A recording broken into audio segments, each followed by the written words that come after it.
Osama bin Laden, fucking Osama bin Laden is now the official president of New York. Zoran Mandami is one, and now Osama bin Laden is the president of New York. He didn't even need to do 9/11 or any of those terror attacks. He could have just came here and been elected. It was that easy the entire time. Now, I actually kind of think, you know what, dude? This might be kind of awesome. Because, well, here's the thing, man. Now the Italians are dead in New York, okay? There's no Italians there. There's no mob. The mob has been replaced with Al-Qaeda, okay? The mob is now ISIS. That's who the mob is. That we now have ISIS instead of the mob. So, like, when they used to, you know, shoot people in the back of cabs or mail people dead fish when they were doing mob killing, that's gone, man. Now we have ISIS beheadings and truck bomb explosions and suicide bombings. So the mob is gone. Al-Qaeda is in. The Italians are out of politics. The Muslims are in. Now, what's going to happen to New York pizza? Okay, because when the Italians were in power, when they were the politicians in New York, when the mob was running the streets, you had good pizza in New York. New York became worldwide known for the pizza.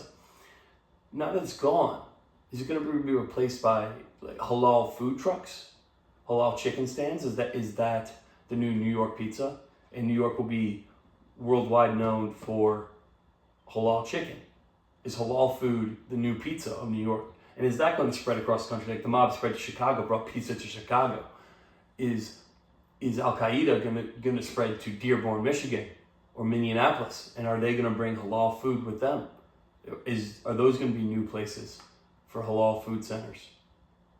Is that the future of American cuisine? Now, these are the things you have to think about. People are throwing a fit about the whole socialism thing. I'm thinking about how the mob's gone and they've been replaced with Islamic jihadist fundamentalists. These are the things I'm thinking about, and I'm thinking about, you know, if I voted for the guy, would I get a Muslim wife? Would I get an Arab wife? Like, do I have to pay a bride price? Like, do I have to trade goats to get one? Or is my vote enough to get a bride? Like, because the chances of a white guy getting Haji pushy, the chances of a white guy getting, what's the do-rag thing called? Oh my God, I'm blanking on the do-rag thing. Whatever. The chances of me getting some Muslim pussy are like next to zero. It's negligibly zero. It's essentially zero. I'm never getting some hijab. Yeah, it's a hijab. I'm never getting some hijab box, bro. I'm never getting that. Every other race I can get in America, besides the hijab. That's the only one I can't get. I could get a black girl, I could get a white girl, I could get an Asian girl, I could get a Latina, I could get any race in America. But I can't get the Arab hijabi box, bro. You could get like one that's been Americanized, but I can't get the authentic thing. Like, how can I, when are we gonna get to the point in America where it's culturally acceptable for a white guy to be walking arm in arm with a hijabi princess, like with a Persian princess? When do we get to that point? When do we get to that point? When do I get the terrorist girlfriend? These are the things I think about. When does it become culturally and socially acceptable to have a terrorist girlfriend? Can we move this envelope along? Can we move the process along so we can get to that point? I'd like to get there. I'd like to experience that. I'd like to get a sand princess, whatever you want to call them. Hey, I love them. I like think about that, man.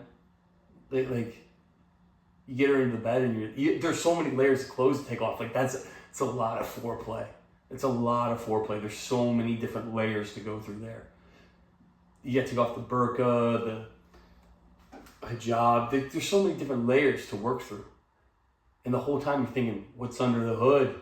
And the suspense is building and building and building and building and building and building.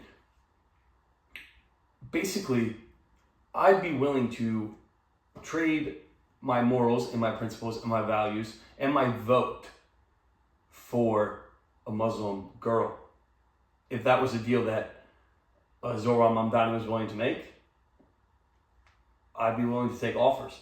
I don't know if he has to run that up the flagpole to bin Laden or whoever he's working with over there in the desert, but I'd be willing to hear offers.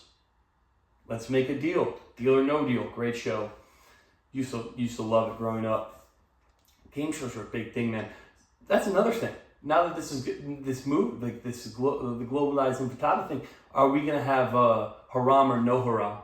Is this gonna be a new game show? Haram, no haram.